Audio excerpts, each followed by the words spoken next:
ಈ ಚುನಾವಣೆಯಲ್ಲಿ ಇನ್ನೊಂದು ಬಹಳ ದೊಡ್ಡದಾಗಿ ಕಾಣಿಸ್ತಾ ಇರೋದು ಒಂದು ಕಡೆ ರಾಹುಲ್ ಗಾಂಧಿನೋ ನರೇಂದ್ರ ಮೋದಿನೋ ಎಲ್ಲ ಹೇಳೋದು, ಈ ಕಡೆ D K Shivakumar Siddaramaiah versus Kumaraswamy Deve Gowda. D K Shivakumar versus Kumaraswamy, ದರಾ ದೇವೇಗೌಡರು ವರ್ಸಸ್ ಸಿದ್ದರಾಮಯ್ಯ ಇದ್ದಂಗಿದೆ. ಇಲ್ಲಿ ವಿಚಿತ್ರ ಇದು. ನಿನ್ನೆ ಪಬ್ಲಿಕ್ ಟಿವಿ ಸಂದರ್ಶನದಲ್ಲಿ ದೇವೇಗೌಡರು ಸಿದ್ದರಾಮಯ್ಯ ಹಾಗೂ ನಡೆದಾಗ ಸಿದ್ದರಾಮಯ್ಯನವರು ಒಂದಷ್ಟು ಹೇಳಿಕೆ ಕೊಟ್ಟಿದ್ದರು ದೇವೇಗೌಡರ ವಿಚಾರದಲ್ಲಿ. ಅದಕ್ಕೆ ಇವತ್ತು ಅವರು ದೇವೇಗೌಡರು ಸಿದ್ದರಾಮಯ್ಯ ವ್ಯಕ್ತಿ ಅಲ್ಲ ಶಕ್ತಿ ಅಂತ ನಾನು ಹೇಳಿಬಿಟ್ಟಿದ್ದೆ, ನಾನೊಬ್ಬ ಮೂರ್ಖ, ದ್ವೇಷ ಹೊಟ್ಟೆ ಕಿಚ್ಚಿನ ರಾಜಕಾರಣ ನಾನು ಮಾಡಿಲ್ಲ, ದೇವೇಗೌಡರು BJP ಜೊತೆ ಹೋಗ್ತಾರೆ ಅಂತ ನಾನು ಅಂದ್ಕೊಂಡಿರಲಿಲ್ಲ ಅಂತ CM ಹೇಳಿದ್ದಕ್ಕೆ ದೇವೇಗೌಡರು ತಿರುಗೇಟು ಕೊಟ್ಟು ಯಾಕೆ ಮೈತ್ರಿ ಅಂತ ಸಮರ್ಥಿಸಿದ್ದಾರೆ ಆ ಸಂದರ್ಶನದಲ್ಲಿ. ನಾನೊಬ್ಬ ಮೂರ್ಖ, ಸಿದ್ದರಾಮಯ್ಯ ಒಂದು ವ್ಯಕ್ತಿ ಅಲ್ಲ ಒಂದು ಶಕ್ತಿ ಅಂತ ಹೇಳ್ಬಾರ್ದು, ನಾನು ಮೂರ್ಖ. ಹೆಗಡೆ ಈ ಕೈ ಹಿಡ್ಕೊಂಡು ಅವರ ರೀಡಿಂಗ್ ರೂಮ್ ಇದೆ, ಮೂರ್ಖ, ಯಾವ ಬ್ಯಾಕ್ವರ್ಡ್ ಬೇಕಾದ್ರೆ ಮಾಡಿ, ಇವನು ಎಂದಿಗೂ ಮಾಡಬೇಡ, ನಿನ್ನ ಕೊಲ್ತಾನೆ. ನನಗೇನು ಅವರಿಂದ ಒಂದು ಸೂಜಿ ಮನೆಯಷ್ಟು ನಾನು ಲಾಭ ತೆಗೆದುಕೊಂಡು ಯಾತಕ್ಕೆ ಲೈಕ್ ಮಾಡ್ತೇನೆ ಮನುಷ್ಯನ ಅಂದರೆ ನಾನು ಹೇಳಿದ್ದೀನಿ ರಾಜೀನಾಮೆ ತಗೊಳ್ಳಿ. ಆಗ ಅವ್ರು ಹೇಳಿದ ಮಾತು ನನ್ನ ರಾಜೀನಾಮೆ, ನೀನು ಚುನಾವಣೆಯಲ್ಲಿ ಆಡೋ ಮಾತುಗಳಿಗೆಲ್ಲ ಇಷ್ಟು ಸೀರಿಯಸ್ ಆಗಿ ನಿನ್ನ ಅನುಭವ ನನಗೆ ಬೇಕು. ಅವರೇ ಕಾರಿಂದ ಕರ್ಕೊಂಡು. Okay, all right. ಇನ್ನು ಕಾಂಗ್ರೆಸ್ ವಿರುದ್ಧ ಪೋಸ್ಟರ್ ವಾರ್ ಅನ್ನು ಬಿಜೆಪಿ ತೀವ್ರಗೊಳಿಸಿದೆ. ಇಂದು ಒಂದೇ ದಿನ ಬಿಜೆಪಿ 2 ಪೋಸ್ಟರ್ ರಿಲೀಸ್ ಮಾಡಿತು. ಕನ್ನಡಿಗರ ಕೈಗೆ ಚಿಪ್ಪು, ಇದು ಕಾಂಗ್ರೆಸ್ ಸರ್ಕಾರದ ಕೊಡುಗೆ ಅಂತ ಪೋಸ್ಟರ್. ಇನ್ನು ಎರಡನೇದು ಡೇಂಜರ್ ಕಾಂಗ್ರೆಸ್ ಅನ್ನೋದು ಮತ್ತೊಂದು ಪೋಸ್ಟರ್. ಇದನ್ನ ವಿಪಕ್ಷ ನಾಯಕ ಅಶೋಕ್ ಅವರು ಬಿಡುಗಡೆ ಮಾಡಿದ್ರು. ಕೊಟ್ಟಿದ್ದಕ್ಕಿಂತ ಕಿತ್ಕೊಂಡಿದೆ ಜಾಸ್ತಿ, ಇದು ಪಿಕ್ ಪಾಕೆಟ್ ಕಾಂಗ್ರೆಸ್ ಅಂತ ಬಿಜೆಪಿ ಜಾಹೀರಾತು ಕೂಡ ಕೊಟ್ಟಿದೆ. ಉಡುಪಿಯಲ್ಲಂತೂ ಎಲ್ಲಾ ಕಡೆಗಳಲ್ಲೂ ಕೂಡ ಪೋಸ್ಟರ್ನ ಅಂಟಿಸಿದ್ದಾರೆ. ಇದಕ್ಕೆ ನಗುತ್ತಲೇ ಡಿಸಿಎಂ ತಿರುಗೇಟ್ ಕೊಟ್ಟರು. ಈ ಮಧ್ಯೆ ನಾವು ಇಷ್ಟು ಟಾಯ್ಲೆಟ್ ಕಟ್ಟಿಸಿದ್ರು ಕಾಂಗ್ರೆಸ್ನವರು ಯಾಕೆ ಚೊಂಬು ಹಿಡಿದು ಓಡಾಡ್ತಾ ಇದ್ದಾರೆ ಅಂತ ಅಣ್ಣಾಮಲೆಯವರ ಲೇವಡಿ. ಮಾಡಿದೀವಿ ಅಂತ ಬೇರೆ ಅಡ್ವರ್ಟೈಸ್ಮೆಂಟ್ ಒಳ್ಳೆ ಕೊಟ್ಟಿದ್ದಾರೆ. ಅವ್ರು ಮಾಡಿರೋ ಪಿಕ್ ಪಾಕೆಟ್ ನಮ್ಮ ಮೇಲೆ ಹೇಳ್ತಾ ಇದ್ದಾರೆ. ಪವರ್ ಬಿಲ್ಲು ನಮ್ಮ ಕಾಲದಲ್ಲಿ ನಾವು ಕಡಿಮೆ ಮಾಡಿದೀವಿ, 0 ಬಿಲ್ ಕೊಡ್ತಾ ಇದೀವಿ. ನಮ್ಮ ಚೊಂಬುನ ಅವ್ರ ಕೈಲಿ ಡೈಜೆಸ್ಟ್ ಮಾಡ್ಕೊಳಕ್ ಆಗ್ತಾರೆ. ಒಳ್ಳೇದಾಗ್ಲಿ ಅವ್ರಿಗೆ. ಕೆಲವು ಕಾಂಗ್ರೆಸ್ ಪಕ್ಷದವರು ಸೊಪ್ಪಿಟ್ಕೊಂಡು ತಿರುಗಾಡಿದ್ರು. ನಾವು ಇಷ್ಟು ಟಾಯ್ಲೆಟ್ ಕಟ್ಟಿಕೊಟ್ಟು ಕೂಡ ಯಾಕೆ ಸೊಪ್ಪಿಟ್ಕೊಂಡು ತಿರುಗಾಡ್ತಾ ಇದ್ದಾರೆ? 11 ಕೋಟಿ ಟಾಯ್ಲೆಟ್ ಮಾಡಿದ್ವಿ. ಸ್ವಚ್ಛ ಭಾರತ್ 1, ಸ್ವಚ್ಛ ಭಾರತ್ 2ನಲ್ಲಿ 11 ಕೋಟಿ ಟಾಯ್ಲೆಟ್ ಇಟ್ಕೊಂಡು ಯಾಕೆ ಈ ಪಕ್ಷದಲ್ಲಿ ಕೆಲವರು ಸೊಪ್ಪಿಟ್ಕೊಂಡು ತಿರುಗಾಡ್ತಾ ಇದ್ದಾರೆ? ಈ ತರ ಡ್ರಾಮಾ ಎಲ್ಲ ಮಾಡ್ತಾ ಇದ್ದಾರೆ. ಅದೆಲ್ಲ ನಾವು ಏನು ತಲೆಯಲ್ಲಿ ಕೆಡಿಸ್ಕೊಳ್ಬೇಡ. No, that's not fair. D K ಹೇಳ್ತಾ ಇರೋದು ಪವರ್ ಬಿಲ್ಲು 0 ಮಾಡಿದ್ದೀರಿ ಅಂತಿರೋದು ನೀವು ಯಾರಿಗ ಲಿಮಿಟ್ ಒಳಗಡೆ ಇದ್ದಾರೆ ಅವರಿಗೆ. ಬಟ್ ಅದ್ರ ಮೇಲಿದ್ದವ್ರಿಗೆ ಈ ಅದರ್ ಟ್ಯಾಕ್ಸಸ್ ಮತ್ತು ಪವರ್ ಬಿಲ್ ರೈಸ್ ಆಗಿದೆ. ಓಕೆ, HT ಯೂಸರ್ಸ್ದು ಸೇಮ್ ಪ್ರಾಬ್ಲಮ್ ಆಗ್ತಾ ಇದೆ. That you cannot say. ಅದು ಅವ್ರದ್ದು ಇವ್ರದ್ದಲ್ಲ. ನೀವು ಮಾಡಿದ್ದು ನೀವು ಒಪ್ಕೋಬೇಕು. ಅವ್ರು ಮಾಡಿದ್ದು ನೀವು ಹೇಳ್ತೀರೋ, ನೀವು ಮಾಡಿದ್ದು ನೀವು ಹೇಳ್ಬೇಕಾಗತ್ತೆ. ನಾವು ಹೇಳ್ಬೇಕೀಗ. ಅದು ಹಾಗೇ ಇದೆ. ಫಾರ್ ಎಕ್ಸಾಂಪಲ್, ವಂಶವೃಕ್ಷ ಪಡ್ಕೊಳ್ಳೋಕ್ಕೆ ಬಾಯಿ ಬಂದಂಗೆ ದುಡ್ಡಾಗಿದೆ. ಅದು ಭಾಳ ಕಡೆ ನನಗೆ ಊರಲ್ಲಿ ಜನ ಹೇಳ್ತಾರೆ ಇದಕ್ಕೆ. ನಾನು ಎಲ್ಲಿಗಾರು ಹೋಗಿದ್ದಾಗ 10 ರೂಪಾಯೋ 50 ರೂಪಾಯೋ 20 ರೂಪಾಯಿಗೋ ಮಾಡಿಸ್ಕೋತಾ ಇದ್ವಿ, ಈಗ ಬಾಯಿ ಬಂದಂಗೆ ಕೇಳ್ತಾರೆ ದುಡ್ಡೋದಕ್ಕೆ ಅಂತ. ನನಗೆ ಭಾಳ ಕಡೆ ರೈಸ್ ಆಗಿದೆ. ನೀವು ಆಗಿಲ್ಲ ಅಂತ ಹೇಳಬೇಡಿ. ಬಂದು ಆಸ್ತಿ ತೆರಿಗೆ ವಿಚಾರದಲ್ಲಿ ಯಾವ್ಯಾವುದೋ 88 ಟ್ಯಾಕ್ಸ್ ನೋಟಿಸಸ್ ಎಲ್ಲ ಕೊಟ್ಬಿಟ್ಟು ಪ್ರಾಣ ತಿಂತಾ ಇದ್ದೀರಿ ಜನಕ್ಕೆ. ವಿಚ್ ಈ ಮಿನಿಸ್ಟರ್ ಗಮನಕ್ಕೆ ಬಂದಿದೆಯೋ ಇಲ್ವೋ? ಅದು ವಸೂಲಿ ಮಾಡ್ಕೊಳ್ಳೋ ಗಲಾಟೆನಲ್ಲಿ ನೀವು ಬಾಯಿಗೆ ಬಂದಂಗೆ ಟ್ಯಾಕ್ಸ್ಗಳು, ಬಾಯಿಗೆ ಬಂದಂಗೆ ಕರೋನಾ ಪೀರಿಯಡ್ದು ಯಾವ್ಯಾವುದೋ ತಂದು ಹಾಕೋದು, ಸಾಯಿಸ್ತಾ ಇದ್ದೀರಿ ಜನನ್ನ. ಇನ್ನೆಲ್ಲಿಂದ ಅನುಕೂಲ? ಹಾಗಾಗಿ ಹಂಗಾಗಲ್ಲ. ಅವ್ರು ಮಾಡಿದ ತಕ್ಷಣ ಮಾಡಿದ್ರು, ನಾವು ಮಾಡಿದ ತಕ್ಷಣ ಇಲ್ಲ ಅಂತ ಹೇಳಕ್ಕೆ ಬರಲ್ಲ. ಇನ್ನು ಗೋ ಬ್ಯಾಕ್ ಅಂತ ಅಮಿತ್ ಶಾಗೆ ಹೇಳ್ಬಿಟ್ರಲ್ಲಪ್ಪ CM ಅವರು. ನಾನು ಯಾಕ್ರಿ ಗೋ ಬ್ಯಾಕ್ ಅಂತ ಅಂದ್ಬಿಟ್ಟು ಈಗ ರ್ಯಾಲಿ ನಡೀತಿದ್ದಾಗಲೇ ನಮ್ಮ ವರದಿಗಾರರ ಜೊತೆ ಮಾತಾಡುವಾಗ ಅದ್ರ ಕುರಿತು ಮಾತಾಡಿದಾರಂತೆ. ನೋಡೇ ಬಿಡೋಣ. ಅಮಿತ್ ಶಾ ಅವರು ಅಬ್ಬರದ ಪ್ರಚಾರ ಮಾಡ್ತಾ ಇದ್ದಾರೆ. ನಮ್ಮ ಜೊತೆ ಅವರೇ ಇದ್ದಾರೆ. ಸರ್, भीड़ बहुत दिखाई दे रहा है सर. आपका कितने में आपका एक्सपेक्टेशन है कर्नाटक में? देखिए, इस बार हम JDS और बीजेपी मिलकर सारी की सारी सीटें स्वीप करेंगे. सर, कांग्रेस आज go back Modi, go back Amit Shah protest किया है सर, क्योंकि ड्राउट रिलीफ आपने नहीं दिया, इसलिए वो गो बैक बोल रहे हैं सर. चलिए, वो डेमोक्रेसी में सबको अपनी बात करने का अधिकार है. सर, कांग्रेस ने चेंबू अभियान कर रहा है सर. कर्नाटक को चेंबू दिया है, एम्प्टी विजल कुछ नहीं दिया है केंद्र सरकार, ये आरोप लगा रहे हैं. वो चंबू उनको मतदाता दिखाने वाले काउंटिंग के दिन उनको एक भी सीट नहीं मिला. वो काउंटिंग के दिन का पोजीशन है, वो चंबू जो है.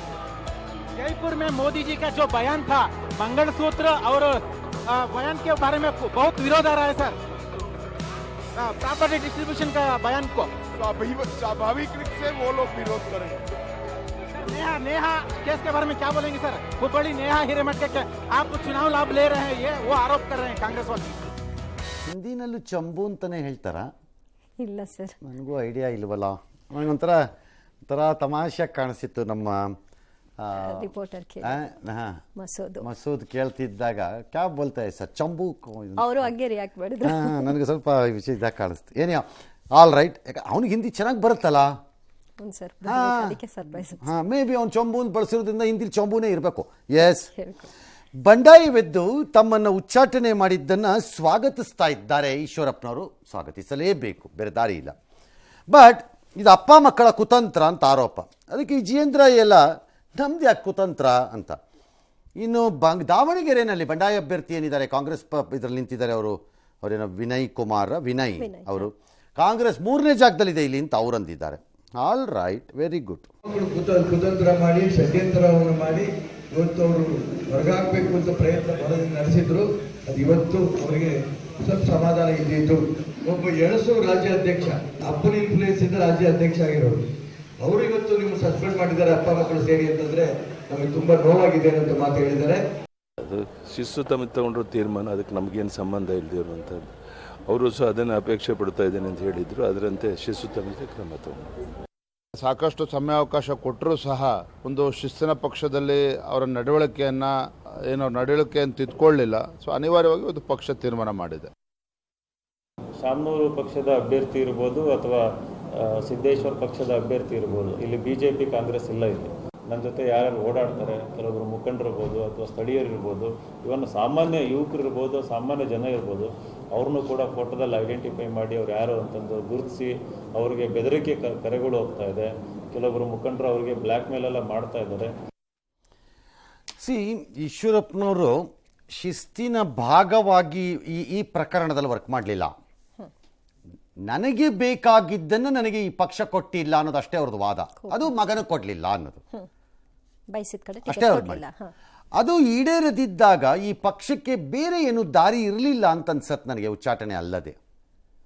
ಯಾಕಂದರೆ ಒಂದು ಕಡೆ ಉಚ್ಚಾಟನೆ ಮಾಡದಿದ್ರೆ BJP would have seen as a weak party. ಮತ್ತೆ ಮಾಡಲೇಬೇಕು, ಪಕ್ಷದ ವಿರುದ್ಧ ಸ್ಪರ್ಧೆ ಮಾಡಿದ್ಮೇಲೆ. ಅವರೇ ಹೇಳ್ಕೊಂಡಾಗೆ ಉಚ್ಚಾಟಿಸಲಿಲ್ಲ ಅಂದ್ರೆ ಬೆಂಬಲಿಸ್ತಾ ಇದ್ದಾರೆ ಅನ್ನೋ ಅರ್ಥ ಕೊಡುತ್ತೆ ಅಂತ ಆಗತ್ತೆ. ಎರಡನೇದು ಉಚ್ಚಾಟನೆ ಮಾಡಲೇಬೇಕಿತ್ತು, ಬೇರೆ ದಾರಿ ಇರಲಿಲ್ಲ. ಇನ್ನು ಷಡ್ಯಂತ್ರ ಅಂದರೆ ಮೇ ಬಿ ಷಡ್ಯಂತ್ರ ಅಂತ ಇಟ್ಕೊಳ್ಳೋಣ. ಷಡ್ಯಂತ್ರಕ್ಕೆ ಯಾಕೆ ಇವರು ಬಲಿಯಾಗಬೇಕಾಗಿತ್ತು ಅಲ್ವಾ? ಶಿಸ್ತು, ಪಕ್ಷದ ಶಿಸ್ತು ಮತ್ತು ತನ್ನ ಕೌಟುಂಬಿಕ ಆಸೆ, ಈ ಎರಡರ ಮಧ್ಯೆ ಅವರು ಸಿಕ್ಕಾಕ್ಕೊಂಡಿದ್ದಾರೆ. ಅದರಲ್ಲಿ ಅವರು ಪಕ್ಷದ ಶಿಸ್ತನ್ನು ಮೀರಿ ಕುಟುಂಬದ ಆಸೆ ಕಡೆಗೆ ಹೋಗಿದ್ದಾರೆ. ಇಟ್ಸ್ ಆಲ್ ರೈಟ್, ಅವರು ಅದನ್ನು ಟೆಸ್ಟ್ ಮಾಡಲಿ ಚುನಾವಣೆಯಲ್ಲಿ, ನೋಡೋಣ. ಇನ್ನು ರಾಜ್ಯದಲ್ಲಿ ಮೊದಲ ಹಂತದ ಮತದಾನಕ್ಕೆ 3 ದಿನ ಬಾಕಿ ಇದೆ. ಸುಗಮ ಮತದಾನಕ್ಕೆ ಆಯೋಗ ಎಲ್ಲ ರೀತಿಯ ಸಿದ್ಧತೆಯನ್ನು ಮಾಡಿಕೊಳ್ತಾ ಇದೆ. ಚಿಕ್ಕಬಳ್ಳಾಪುರ ಸೇರಿ ಬೆಂಗಳೂರು ವ್ಯಾಪ್ತಿಯ 5 ಕ್ಷೇತ್ರಗಳಲ್ಲಿ ಒಟ್ಟು 8088 ಮತಗಟ್ಟೆ ಸ್ಥಾಪಿಸಿದ್ದಾರೆ. ಇದರಲ್ಲಿ 1737 ಮತಗಟ್ಟೆಗಳನ್ನು ಸೂಕ್ಷ್ಮ ಅಂತ ಪರಿಗಣಿಸಲಾಗಿದೆ. 11793 ಸಿಬ್ಬಂದಿಯನ್ನು ಭದ್ರತೆಗಾಗಿ ನಿಯೋಜನೆ ಮಾಡಿದ್ದಾರೆ. ನಾಳೆ ಸಂಜೆ ಬಹಿರಂಗ ಪ್ರಚಾರಕ್ಕೆ ತೆರೆ ಬೀಳುತ್ತೆ. ಜೊತೆಗೆ ಮದ್ಯ ಮಾರಾಟವೂ ಕೂಡ ಬಂದ್ ಆಗಲಿದೆ. ನಿಷೇಧಾಜ್ಞೆ ಜಾರಿಯಲ್ಲಿರುತ್ತೆ. ಅಂದಹಾಗೆ ನಿನ್ನೆ ಒಂದೇ ದಿನ ರಾಜ್ಯದಲ್ಲಿ ನಡೆಸಿದಂತಹ ಕಾರ್ಯಾಚರಣೆಯಲ್ಲಿ 1.35 ಕೋಟಿ ಮೌಲ್ಯದ ವಸ್ತುಗಳನ್ನು ಚುನಾವಣಾಧಿಕಾರಿಗಳು ಸೀಸ್ ಮಾಡಿದ್ದಾರೆ. ನೀತಿ ಸಂಹಿತೆ ಜಾರಿಯಾದ ದಿನದಿಂದ ಈವರೆಗೂ 406 ಕೋಟಿ ಮೌಲ್ಯದ ವಸ್ತುಗಳು ಸೀಸ್ ಆಗಿವೆ. ಅತ್ತ ಚುನಾವಣೆ ದಿನವಾದ ಏಪ್ರಿಲ್ 26ರಂದು ಮತದಾನ ಮಾಡದೆ ಮೈಸೂರು ಅರಮನೆ ಕಡೆಗೆ ಯಾರಾದರೂ ಹೋದ್ರೆ ಅಂತವರಿಗೆ ಪ್ರವೇಶವನ್ನ ಕೊಡೋದಿಲ್ಲ ಅಂತ ಮೈಸೂರು ಜಿಲ್ಲಾಡಳಿತ ತೀರ್ಮಾನ ಮಾಡಿದೆ. ಓಕೆ, ಮತಗಟ್ಟೆ ಸ್ಥಾಪನೆ ನಾಳೆ ಪ್ರಚಾರ ಮುಗಿಯುತ್ತೆ ಎಲ್ಲ. Okay, I want to ask Mysuru DC-ನ, who are you to ban? ನೀವು ಯಾರು ಬ್ಯಾನ್ ಮಾಡಕ್ಕೆ? ಅಲ್ಲ, ಅದಂದ್ರೆ ಎನ್ಕರೇಜ್ ಮಾಡಕ್ಕೆ. ನೋ, ವೋಟ್ ಹಾಕೋದನ್ನ ಎನ್ಕರೇಜ್ ಮಾಡೋದು ನಮ್ಮ ಧರ್ಮ ಮತ್ತು ಕರ್ತವ್ಯ. ಹಾಕಲೇಬೇಕು ಅಂತ ನಾವು ಹೇಳೋದು ನಮ್ಮ ಧರ್ಮ ಮತ್ತು ಕರ್ತವ್ಯ. ಮತ್ತು ಹಾಕುವುದು ನನ್ನ ಧರ್ಮವೂ ಇರಬಹುದು, ನಾನು ಇಲ್ಲ ಅಂತ ಹೇಳಿಲ್ಲ. ಆದರೆ who are you to ban? ಹಾಕದೇ ಇದ್ರೆ ಒಳಕ್ಕೆ ಬರೋಂಗಿಲ್ಲ ಅಂತ. Is it a compulsory voting? Is it a compulsory voting? ಯಾಕೆ ಅರಮನೆ ಒಳಕ್ಕೆ ಮಾತ್ರ? ಹೋಟ್ಲೊಳಗೆ ಬಿಡಲ್ಲ ಅಂತ ಹೇಳಿ, ತಿಂಡಿ ಕೊಡಲ್ಲ ಅಂತ ಹೇಳಿ, ಕರೆಂಟ್ ಕಟ್ ಮಾಡ್ತೀನಿ ಅಂತ ಹೇಳಿ ಹಾಗಾದ್ರೆ ನೋಡ್ತೀನಿ ವೋಟ್ ಹಾಕದೇ ಇದ್ದವನಿಗೆ. No, the deputy commissioner has no business to ban. Encourage ಮಾಡೋಣ. ವೋಟ್ ಹಾಕಿಸಕ್ಕೆ ಎಲ್ಲರೂ ಕಷ್ಟಪಡ್ಬೇಕು ನಾವು.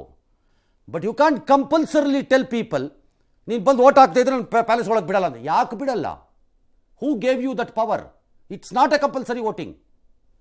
ಅಲ್ಲ ಸರ್, ಕೆಲವು ಕಡೆ ಈಗಾಗಲೇ ರಜಾ ಕೊಟ್ಟಿರ್ತಾರೆ ವೋಟ್ ಆ ದಿನ. That's a different issue. Saturday Sunday ಅಂತ that is a different issue.